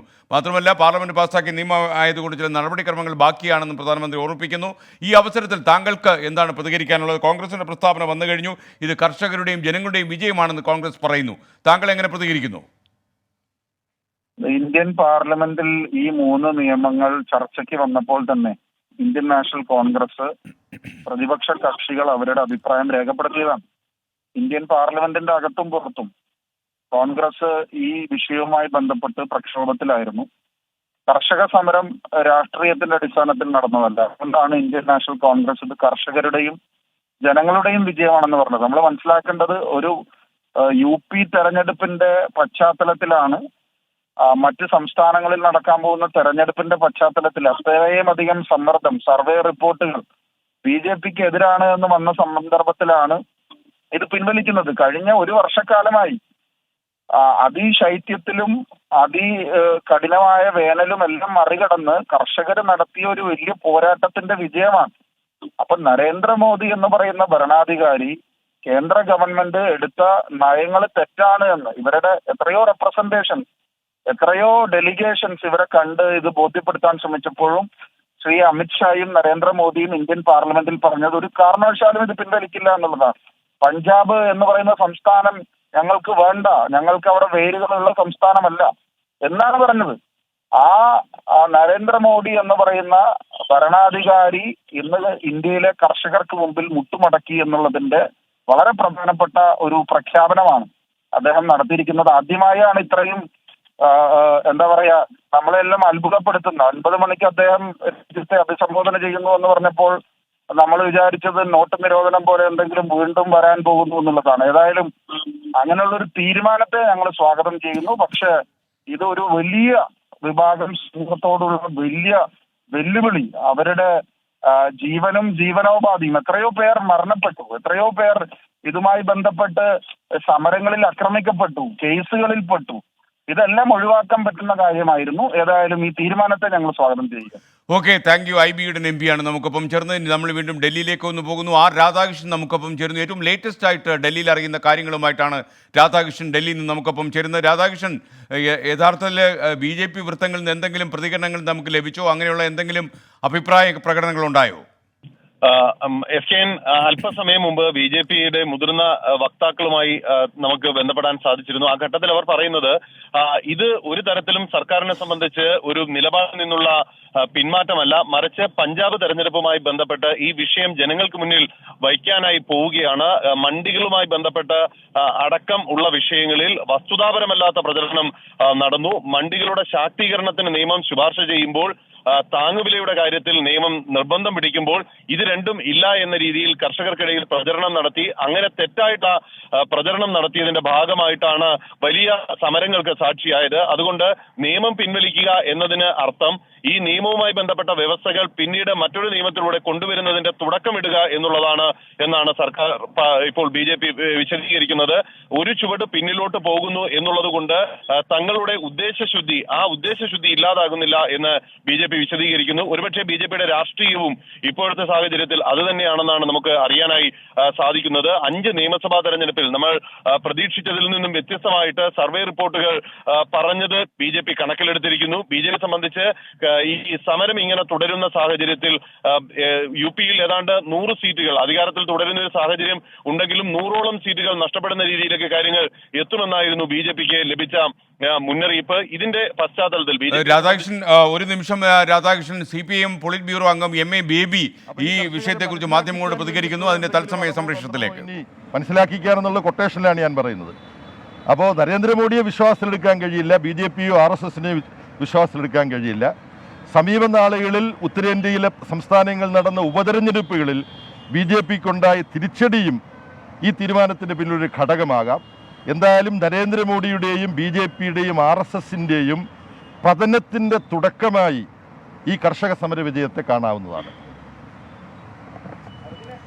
CPIM പോളിറ്റ് ബ്യൂറോ അംഗം MA ബേബി സംസാരിക്കുകയായിരുന്നു ഇതുവരെ. ഇനി നമുക്ക് രാധാകൃഷ്ണനിലേക്ക് തന്നെ മടങ്ങിപ്പോകാം. രാധാകൃഷ്ണൻ, താങ്കൾ തുടരുക. SKN രാഷ്ട്രീയമായിട്ട് നേട്ടമുണ്ടാക്കുക എന്നുള്ളതാണ് BJPയുടെ ഏറ്റവും പ്രധാനപ്പെട്ട ഇപ്പോഴത്തെ ലക്ഷ്യം. 2024 ലോക്സഭാ തെരഞ്ഞെടുപ്പ് വരുന്നു. അതിന് ഉത്തർപ്രദേശിൽ നല്ല മികവോടുകൂടി തന്നെ യോഗി ആദിത്യനാഥ് സർക്കാരിന് വീണ്ടും തെരഞ്ഞെടുപ്പിൽ നേട്ടമുണ്ടാക്കേണ്ടത് അനിവാര്യമാണ്. അതിനായി നടത്തിയിട്ടുള്ള തീരുമാനങ്ങളിൽ ഏറ്റവും പ്രധാനപ്പെട്ടത് 3 മേഖലകളായി ഉത്തർപ്രദേശിനെ തിരിച്ചുകൊണ്ട് 3 പ്രധാനപ്പെട്ട നേതാക്കൾ, അത് അമിത്ഷാ, JP നദ്ദ, രാജ്നാഥ് സിംഗ്, അങ്ങനെ 3 നേതാക്കൾ ചുമതല ഏറ്റെടുക്കാനാണ് തീരുമാനിച്ചിരിക്കുന്നത്. അതിൽ നിന്ന് തന്നെ നമുക്ക് വ്യക്തമാക്കാം എത്രത്തോളം സമ്മർദ്ദത്തിലാണ് BJP എന്നുള്ളത്. രാധാകൃഷ്ണൻ, സംസ്ഥാന കൃഷി വകുപ്പ് മന്ത്രി പി പ്രസാദ് നമുക്കൊപ്പം ടെലിഫോൺ ലൈനിൽ വരുന്നു. മിനിസ്റ്റർ, എന്തൊക്കെയാണ് ഒരുപക്ഷെ ഏറ്റവും കർഷകരെ സംബന്ധിച്ചുള്ള ഏറ്റവും സന്തോഷമുണ്ടാക്കുന്ന ഒരു തീരുമാനമാണ് ഇന്ന് പ്രധാനമന്ത്രി പ്രഖ്യാപിച്ചത്? താങ്കളുടെ പ്രതികരണം എങ്ങനെ? തീർച്ചയായിട്ടും കർഷകർക്ക് മാത്രമല്ല ഇന്ത്യയിലെ മുഴുവൻ ജനങ്ങൾക്കും സന്തോഷം ഉണ്ടാക്കുന്ന ഒരു കാര്യം തന്നെയാണ്. കൃഷി എന്നത് കൃഷിക്കാരന്റെ മാത്രം കാര്യമല്ല, മുഴുവൻ ജനങ്ങളുടെയും കാര്യമാണ് എന്നുള്ളത് കൊണ്ട് ഈ വിജയം ഇന്ത്യയിലെ ജനങ്ങളുടെ വിജയമാണ്. ജനാധിപത്യം എന്ന് പറഞ്ഞാൽ പാർലമെന്റിലും മറ്റുമുള്ള അംഗബലത്തിൽ മാത്രം നിശ്ചയിക്കപ്പെടുന്ന ഒന്നാണെന്നും മഹാഭൂരിപക്ഷം വരുന്ന ജനങ്ങളുടെ ഇച്ഛയെ പ്രതിഫലിപ്പിക്കേണ്ടതില്ല എന്നും ചിലർക്കെല്ലാം ധാരണകൾ ഉണ്ടാവാം. അത്തരമൊരു ധാരണയുടെ പിൻബലത്തിലാണ് ഇങ്ങനെ 3 നിയമങ്ങൾ രാജ്യത്ത് പടച്ചുണ്ടാക്കാൻ ഉള്ള തീരുമാനത്തിലേക്കെല്ലാം എത്തിയത്. ആ തീരുമാനം തിരുത്തേണ്ടി വരുന്നു എന്ന് പറഞ്ഞാൽ അത് ജനാധിപത്യത്തിന്റെ വിജയമാണ്, തീർച്ചയായിട്ടും ജനങ്ങളുടെ വിജയമാണ്. ഒരു ഏകാധിപത്യ രീതിയായിരുന്നു ഈ നിയമത്തിന്റെ ആരംഭഘട്ടത്തിൽ ഈ നിയമം നടപ്പിലാക്കാൻ അതിൽ പാസ്സാക്കുന്ന അവസരത്തിലെല്ലാം വന്നത്. ഞങ്ങൾക്ക് പാർലമെന്റിൽ ഭൂരിപക്ഷമുണ്ട്, അപ്പൊ അത് എന്തും ചെയ്യാനുള്ള ഒരു ലൈസൻസ് ആണ് എന്നാണ് കണക്ക് കൂട്ടിയതല്ല. കൃഷിക്കാർ പറഞ്ഞു ഞങ്ങൾക്ക് ഈ നിയമം വേണ്ട എന്നും, രാഷ്ട്രീയമാണ്, തീവ്രവാദമാണ് ഇതിന്റെ പിന്നിൽ, എന്തെല്ലാം ആക്ഷേപങ്ങളാണ് ഈ കൃഷിക്കാർക്കെതിരെ ചൊരിഞ്ഞതെന്ന് നമ്മളൊന്ന് ആലോചിച്ച് നോക്കുക. എന്താ ആ തീവ്രവാദം എല്ലാം ഇപ്പൊ എവിടെ പോയി? ആ നിയമങ്ങൾ പിൻവലിക്കേണ്ട അവസ്ഥയിലേക്ക് എത്തിച്ചേർന്നിരിക്കുകയാണ്. അപ്പോൾ നേരത്തെ എന്തിനാണ് ഈ ശാഠ്യമെല്ലാം പിടിച്ചത്? എന്തിനാണ് ഈ കർഷകരുടെ കാര്യം പറഞ്ഞിട്ട് ഇങ്ങനെ വാശി പിടിച്ചത്? എന്തിനാണ്? എത്ര ജീവിതങ്ങളാണ് ആ ഡൽഹിയുടെ തെരുവോരങ്ങളിൽ പൊലിഞ്ഞു വീണത്, ആ റോഡുകളിൽ ഇല്ലാണ്ടായത്? ആരാണ് ഇനി അതിനൊക്കെ സമാധാനം പറയുക? എത്ര കുടുംബങ്ങളെ അനാഥരാഷ്ട്രത്തിലേക്ക് തള്ളി വിട്ടിട്ടാണ് ഒരു ഭരണകൂടം നിന്നത്? തീർച്ചയായിട്ടും മാപ്പർഹിക്കാത്തൊരു കാര്യമായിരുന്നു അതെല്ലാം ഉണ്ടായത്. ആ കുടുംബങ്ങളോടൊക്കെ കാട്ടിയ അനീതി ഇപ്പോഴും നിൽക്കുകയാണ്. ഒരു കാര്യത്തിൽ നമുക്ക് എല്ലാവർക്കും പറയാം, ഇത് ഇന്ത്യയിലെ ജനങ്ങളുടെ മുഴുവൻ വിജയമാണ്. ജനങ്ങൾക്ക് വേണ്ടാത്ത, കൃഷിക്കാർക്ക് വേണ്ടാത്ത ഒരു നിയമത്തെ കർഷകരുടെ പേരിൽ അടിച്ചേൽപ്പിക്കാൻ നടത്തിയ ശ്രമങ്ങളെല്ലാം പരാജയപ്പെട്ടു പോയിരിക്കുകയാണ്. ശക്തമായ ജനകീയ ഇടപെടലിലൂടെ ജനവിരുദ്ധ നിലപാടുകളെ തിരുത്തിക്കാൻ കഴിയുമെന്ന് ഇന്ത്യ കാട്ടിക്കൊടുത്ത ഏറ്റവും പ്രധാനപ്പെട്ട ഒരു കാര്യമാണ്. എന്തും ചെയ്യാമെന്നുള്ള ധാർഷ്ട്യം ഒരു ഭരണാധികാരിയെയും നയിക്കാൻ പാടില്ലാത്തതാണ്. തീർച്ചയായിട്ടും അത്തരമൊരു ധാർഷ്ട്യത്തിനേറ്റ ഏറ്റവും വലിയ അടിയായിരുന്നു ഇത്. അതുകൊണ്ട് തന്നെ ആ സമരം മുന്നോട്ടേക്ക് പോയി. തങ്ങളുടെ ജീവിതമാണ് ഇതിലൂടെ അവർ ഉയർത്തിപ്പിടിച്ചത്. സാധാരണഗതിയിൽ നമ്മൾ കാണുന്ന ചില സമര രൂപങ്ങൾ പോലെ ഉണ്ടല്ലോ, സമരങ്ങൾ ചെയ്യുന്നു പിന്നെ ആരും കാണുന്നില്ല, അല്ലെങ്കിൽ ഒരു തുടർച്ച ഉണ്ടാവുന്നില്ല എന്നൊക്കെ പറയാറുണ്ട്. ആയിരക്കണക്കായ മനുഷ്യർ എത്ര നാൾ കൊണ്ട്, ഇപ്പൊ നവംബർ 26 ആകുമ്പോൾ 1 വർഷം പോവുകയാണ് ആ സമരം തുടങ്ങിയിട്ടില്ല. ആരും മാറുന്നതേയില്ല. അവർ തങ്ങളുടെ ജീവിതത്തിന്റെ പ്രശ്നമാണ് എന്ന് തിരിച്ചറിഞ്ഞുകൊണ്ട് അവർ മുമ്പോട്ടേക്ക് പോയി. അതുകൊണ്ട് വലിയ ഉയർത്തെഴുന്നേൽപ്പുണ്ടായി. ഒരു 2ാം സ്വാതന്ത്ര്യ സമരം എന്നൊക്കെ പറഞ്ഞാൽ കൃഷിക്കാരൻ ഉയർത്തിക്കൊണ്ടുവന്ന ഈ സമരത്തിനും വിജയം ഉണ്ടാവാതെ മാറുകയില്ല എന്നൊരു ശാഠ്യമുണ്ടായിരുന്നു. കർഷകരുടെയും ജനതയുടെയും ശാഠ്യത്തിന്റെ മുമ്പിൽ എല്ലാ ഏകാധിപത്യത്തിന്റെയും കനത്ത വേലികൾ അല്ലെങ്കിൽ മതിലുകൾ തകർന്നു വീണിരിക്കുന്നു എന്നുള്ളതാണ് ഏറ്റവും പ്രധാനപ്പെട്ട കാര്യം. എല്ലാ ഇന്ത്യൻ ജനതയ്ക്ക് മുഴുവൻ സന്തോഷിക്കാനുള്ള വകയുണ്ട്. നമുക്ക് ജനകീയ ഇടപെടലുകളിലൂടെ ജനവിരുദ്ധ നിലപാടുകളെ തിരുത്തിക്കാൻ കഴിയുമെന്ന് ഇതാ കാണിച്ചു തന്നിരിക്കുന്നു എന്നുള്ളതാണ്. ഈ സമരം വിജയിച്ചേ മതിയാവുമായിരുന്നുള്ളൂ, ഇല്ലെങ്കിൽ നമ്മുടെ രാജ്യം വലിയ കുഴപ്പത്തിലേക്ക് നീങ്ങുമായിരുന്നു. അതുകൊണ്ട് ഒരുപാട് കുഴപ്പങ്ങളിലേക്ക് പോകാതെ നാടിനെ സംരക്ഷിക്കാൻ ഇവിടെ ജീവൻ ബലിയർപ്പിച്ച കർഷകർക്കടക്കം ഈ സമരത്തിൽ പങ്കെടുത്ത എല്ലാവർക്കും കഴിഞ്ഞു എന്നുള്ളതാണ് എനിക്ക് തോന്നുന്നത്. അതുകൊണ്ട് ഞാൻ അവരെ ആദരപൂർവ്വം നമസ്കരിക്കുന്നു. ഈ സമരത്തിൽ അടിയുറച്ചു നിന്ന, ചുറ്റും ആളുകൾ മരിച്ചു വീഴുമ്പോൾ പോലും സമരത്തിൽ നിന്നും മാറാതുന്ന കുടുംബങ്ങളുണ്ട് ഡൽഹിയുടെ മണ്ണിൽ. ആ തെരുവീതികളിൽ അങ്ങനെ വന്ന് ഈ സമരത്തിൽ പങ്കെടുത്ത മുഴുവൻ പേരെയും അങ്ങേയറ്റത്തെ ആദരവോടെ നമസ്കരിക്കാൻ കൂടി ഞാൻ ഈ അവസരം വിനിയോഗിക്കുകയാണ്. അവരുടെ വിജയമാണ്, ഇന്ത്യയുടെ വിജയമാണ് ഈ ഇന്നുണ്ടായിരിക്കുന്ന ഈ പ്രഖ്യാപനം. വളരെ നന്ദി മിനിസ്റ്റർ പി പ്രസാദ്. സംസ്ഥാന കൃഷി വകുപ്പ് മന്ത്രി പ്രതികരിക്കുകയായിരുന്നു. ഇപ്പോൾ സമയം 9 മണി കഴിഞ്ഞ് 48 മിനിറ്റ് ആകുന്നു. നിങ്ങൾക്കറിയുന്നത് പോലെ അല്പ മിനിറ്റുകൾക്ക് മുമ്പ് രാജ്യത്തോട് നടത്തിയ പ്രക്ഷേപണത്തിൽ പ്രധാനമന്ത്രി നരേന്ദ്രമോദി 3 കർഷക നിയമങ്ങളും പിൻവലിക്കുന്നു എന്ന് പ്രഖ്യാപിച്ചിരിക്കുന്നു. കർഷകരോടും രാജ്യത്തോടും അദ്ദേഹം ക്ഷമ ചോദിക്കുകയും ചെയ്തിരിക്കുന്നു. മാത്രമല്ല പാർലമെൻറ്റ് പാസ്സാക്കിയ നിയമം എന്ന രീതിയിൽ എല്ലാവിധമായ നടപടിക്രമങ്ങളും പാലിച്ച 3 നിയമങ്ങളും പിൻവലിക്കാനുള്ള നടപടികൾ സ്വീകരിക്കുമെന്നും പ്രധാനമന്ത്രി രാജ്യത്തെ അറിയിച്ചു. കൂടുതൽ വിശദാംശങ്ങളുമായി ഈ ഇക്കാര്യത്തിൽ ഡൽഹിയിൽ എന്ത് പ്രതികരണങ്ങൾ ഉണ്ടാകുമെന്നറിയാൻ നമ്മുടെ പ്രതിനിധി രാധാകൃഷ്ണൻ നമുക്കൊപ്പം വീണ്ടും ചേരുന്നു. രാധാകൃഷ്ണൻ, ഏതൊക്കെ രാഷ്ട്രീയ പ്രസ്ഥാനങ്ങളാണ് ഇക്കാര്യത്തിൽ പ്രതികരിച്ചിട്ടുള്ളത്? ജനങ്ങളുടെയും ജനാധിപത്യത്തിൻ്റെ വിജയമായി ഇപ്പോൾ തന്നെ കോൺഗ്രസ് പോലെയുള്ള കക്ഷികൾ രംഗത്ത് വന്നു കഴിഞ്ഞു പ്രതികരണങ്ങളുമായി. കൂടുതൽ വിവരങ്ങൾ എന്തൊക്കെയാണ്? ഞാൻ ഈ നിൽക്കുന്നത് ഗാസിപൂരിലാണ്. ഗാസിപൂർ നമുക്കറിയാം ഈ കർഷക സമരവുമായി ബന്ധപ്പെട്ട ഏറ്റവും പ്രധാനപ്പെട്ട സമര കേന്ദ്രമായിരുന്നു. ആ സമര കേന്ദ്രത്തിൽ ഈ വാർത്ത ഇപ്പോൾ അറിഞ്ഞ് വരുന്നതേയുള്ളൂ. കർഷകർ ഈ വിഷയത്തിൽ അല്ലെങ്കിൽ നടത്തിയ പ്രഖ്യാപനവുമായി ബന്ധപ്പെട്ട വിഷയത്തിൽ ഉള്ള അറിവ് അവർക്കിപ്പോൾ ലഭിക്കുന്നതേയുള്ളൂ. ഏതാണ്ട് മാസങ്ങളായിട്ട് സമരം നടത്തി വന്ന ഒരു കേന്ദ്രമാണ് ഗാസിപൂർ. ഈ ഗാസിപൂരിൽ ഈ സമരം നടത്തുന്നതുമായി ബന്ധപ്പെട്ട ഒരു നടപടികളുടെ ഭാഗമായി അവരിവിടെ തുടരുകയായിരുന്നു. ഈ ഘട്ടത്തിലാണ് തികച്ചും അപ്രതീക്ഷിതമായിട്ട് ഉള്ള ഒരു പ്രഖ്യാപനം പ്രധാനമന്ത്രിയുടെ ഭാഗത്ത് നിന്ന് ഉണ്ടാകുന്നത്. ഈ പ്രഖ്യാപനത്തെ സ്വാഗതം ചെയ്യുകയും തങ്ങളുടെ വിജയമായി പ്രഖ്യാപിക്കുകയും ചെയ്യുകയാണ് ഇവിടെയുള്ള ഈ സമരത്തിന്റെ ഭാഗമായി നിൽക്കുന്ന കർഷകർ. ഈ ചെറിയ ചെറിയ കൂട്ടങ്ങളായി കൂടി ഈ സമരത്തെ വിജയത്തിനെ ആഘോഷിക്കാനായിട്ടുള്ള ഒരു തയ്യാറെടുപ്പിലാണ് അവർ ഉള്ളത്. കിസാൻ കർഷകരുടെ വിജയമാണ് ഉണ്ടായിരിക്കുന്നത് എന്ന പ്രഖ്യാപനം കർഷകർ നടത്തുന്നു. ഈ കർഷകർ അല്പസമയത്തിനകം തന്നെ കൂടുതൽ കർഷകർ ഈ മേഖലയിലേക്ക് വരും എന്നുള്ളതാണ്.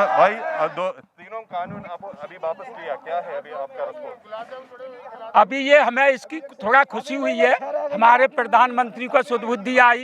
इतना नुकसान पहुंचने के बाद, देश का किसानों का नुकसान पहुंचने के बाद कुछ सुदबुद्धि आई है, हम सब लोगों को खुशी है। बाकी हमारी एमएसपी की भी गारंटी होनी चाहिए। जब हम पार्ले का बिस्कुट खरीदते हैं तो हमें 4 रुपए का नहीं मिल सकता, और कम से कम रेट देती है सरकार, तो एमएसपी की गारंटी दे और एमएसपी का कानून बनाए, और जो कम एमएसपी के रेट से खरीदे उसको क्या कहते हैं जेल भेजा जाए. ഈ തീരുമാനത്തെ സ്വാഗതം ചെയ്യുകയാണ്. പ്രധാനമന്ത്രിക്ക് അവർ ഇത്തരത്തിൽ വൈകിയാണെങ്കിലും ഒരു തീരുമാനം സ്വീകരിച്ചതിന് നന്ദി പറയുന്നു. എങ്കിലും തങ്ങൾ ഉന്നയിച്ച ആവശ്യം അത് ഈ മിനിമം പ്രൈസ് അടക്കമുള്ള താങ്ങുവില അടക്കമുള്ള വിഷയങ്ങളിൽ തുടരുമെന്ന് അവർ പറയുന്നുണ്ട്. तीनों कानून अभी वापस लिया, क्या है आपका? ऐसा है, हमारी जो संयुक्त मोर्चा का आंदोलन शुरू हुआ था वो 7 मांगों को लेकर हुआ था. 2 मांगे बीच बड़ी मांगे हो गई 9, लेकिन मुख्य मांग हमारी थी 3 किसान विरोधी काले कानून वापस लिए जाएं. आज प्रधानमंत्री जी ने घोषणा की है 22 जनवरी से हमारा एक लिंक सरकार का किसानों का टूटा हुआ था. आज सकारात्मक पहल हुई है, लेकिन इसके साथ साथ हमें एमएसपी पे भी आज प्रधानमंत्री जी कह देते कि भाई एमएसपी हम घोषित करते हैं, एमएसपी मिलेगी, एमएसपी को एमआरपी की तरह करें. मेरा सवाल यह है, आपको खुशी है? अभी 3 कानून वापस लेने की स्वागत योग कदम में खुशी है, लेकिन हमारी 3-4 बातें और रह गई हैं. एक तो किसान आंदोलन दौरान मुकदमे लगे, हम लेके नहीं आए. प्रधानमंत्री आज प्रकाश पर्व पे बड़ा दिल करते कहते भाई किसानों के लगे मुकदमे भी वापस होंगे. एमएसपी से कम खरीद को अपराध बना के कानून बना के अपराध घोषित किया जाएगा. और जो शहीद हो गए 750 से अधिक किसान चले गए, हमारी बड़ी कुर्बानी देनी पड़ी है. इसका हम स्वागत करते हैं. थोड़ी पहल अच्छी है, लेकिन जो बाकी मांगे उनको भी ഈ തീരുമാനത്തെ അവർ സ്വാഗതം ചെയ്യുന്നു. പക്ഷേ തങ്ങൾ ഉന്നയിച്ച സമരത്തിന് കാരണമായിട്ടുള്ള വിഷയങ്ങളിൽ ചിലതുകൂടി തുടരുന്നുണ്ട് എന്നുള്ളതാണ് ഇപ്പോൾ ഈ കർഷക സംഘടനകളുടെ പ്രതിനിധികളായി ഇവിടെ ഈ സമരരംഗത്തുണ്ടായിരുന്ന ആളുകൾ വിശദീകരിക്കുന്നത്. ഇനി നേതാക്കളായിട്ടുള്ള ആളുകൾ ഏതാണ്ട് അല്പസമയത്തിനകം തന്നെ ഇവിടേക്ക് എത്തും. രാകേഷ് ടിക്കായത്ത് അടക്കമുള്ളവർ ഇവിടെ എത്തുമെന്നാണ് നമുക്ക് അറിയാൻ സാധിക്കുന്നത്. നിയമം പിൻവലിക്കുന്നു അല്ലെങ്കിൽ റിപ്പീൽ ചെയ്യാൻ തീരുമാനിച്ചു എന്ന ഒരു അറിവിൻ്റെ അടിസ്ഥാനത്തിൽ ഈ സമരവുമായി ബന്ധപ്പെട്ടിട്ടുള്ള വിഷയത്തിൽ ഒരു അന്തിമ തീരുമാനത്തിലേക്ക് സംഘടനകൾക്ക് എത്തേണ്ടതുണ്ട്. അടുത്ത മണിക്കൂറുകളിൽ ഒരുപക്ഷെ അതുണ്ടാകും. ഏതായാലും ഈ സമരകേന്ദ്രം നമുക്ക് ഒന്ന് കാണാം. ഇപ്പോഴത്തെ ഒരു സാഹചര്യത്തിൽ ഈ ഗാസിപൂരിൽ കഴിഞ്ഞ മാസങ്ങളായിട്ട് തുടർന്നു വന്ന ഈ സമരകേന്ദ്രത്തിലേക്ക് ഇപ്പോൾ ഒരുപക്ഷെ ഈ തണുപ്പൊക്കെ ആയതുകൊണ്ടാകണം ഈ കെട്ടിയിരിക്കുന്ന കുടിലുകൾക്കുള്ളിലാണ് ഈ കർഷകർ സമരം നടത്താനായി എത്തിയിരുന്ന കർഷകർ ഉണ്ടായിരുന്നത്. അവരൊന്നും പുറത്തേക്ക് വന്നു തുടങ്ങുന്നേ ഉള്ളൂ. ഒരുപക്ഷെ ഇതൊക്കെ അറിഞ്ഞു വരുന്നതേ ഉള്ളൂ, ഈ തീരുമാനം അറിഞ്ഞു വരുന്നതേ ഉള്ളൂ. ഏതായാലും കർഷക സമരം കത്തിപ്പെടുന്ന ഗാസിപൂരിൽ നിന്നാണ് രാധാകൃഷ്ണൻ നമുക്കൊപ്പം ചേർന്നത്. എന്തായാലും കാർഷിക നിയമങ്ങൾ 3 കാർഷിക നിയമങ്ങളും പിൻവലിക്കാൻ കേന്ദ്ര സർക്കാർ തീരുമാനിച്ചിരിക്കുന്നു. കർഷകർ സമരം അവസാനിപ്പിച്ച് വീട്ടിലേക്ക് മടങ്ങണമെന്ന് പ്രധാനമന്ത്രി ആവശ്യപ്പെട്ടു. മാത്രമല്ല കർഷകരോടും രാജ്യത്തോടും പ്രധാനമന്ത്രി ഇന്ന് ഗുരുനാനാക്ക് ജയന്തി ദിനത്തിൽ മാപ്പ് ചോദിക്കുകയും ചെയ്തു.